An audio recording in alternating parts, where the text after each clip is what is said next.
Hello Professor, my name is Justine Karsani. The course is T177 and my student ID is 101486141. Today I'm going to demonstrate the working of my in-class exercise 1, that is the project 1.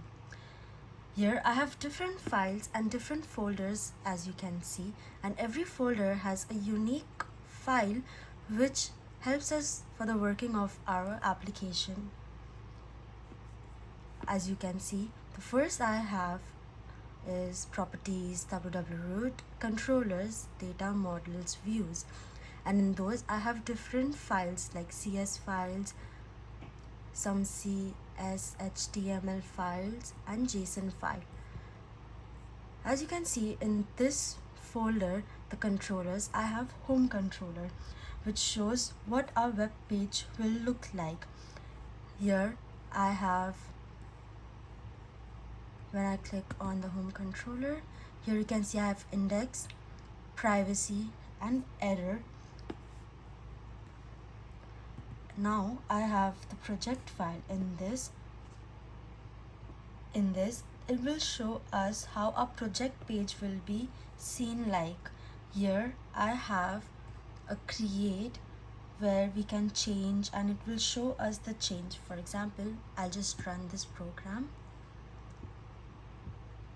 And once it is loaded, this is how the web page or the application will look like. Here I have home and my projects. When I click on project, here it will give me the project listing at ID, name and description.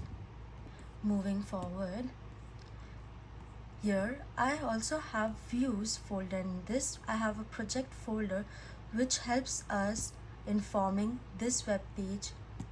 So here I have a create CHTML. So this view provides a form to add a new project to the database.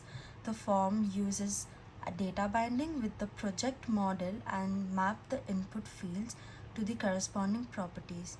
For example, when I enter a name and description and click on the create button action in the controller, this action possesses the data and saves the database using entity framework.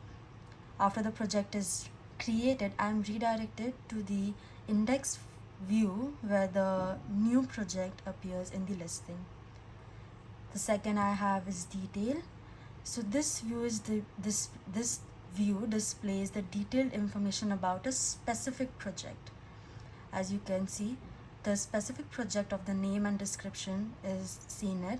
When I click on the project from the index view, its ID is passed as a parameter to the details action in the controller. The controller then retrieves the project data from the database using entity framework and passes it to the detail view. Here the project properties such as its name, description, and all are displayed. This shows how the application handles dynamic routing and model building. I also have this index view. So this is built using the Razor View engine and follows MVC pattern. So here all the projects in the system are listed. This data is retrieved from the database and displayed dynamically using a model. For example, the project model.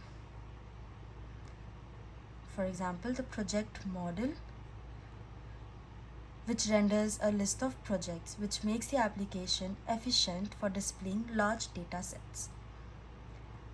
I also have here models, which I have a project CS.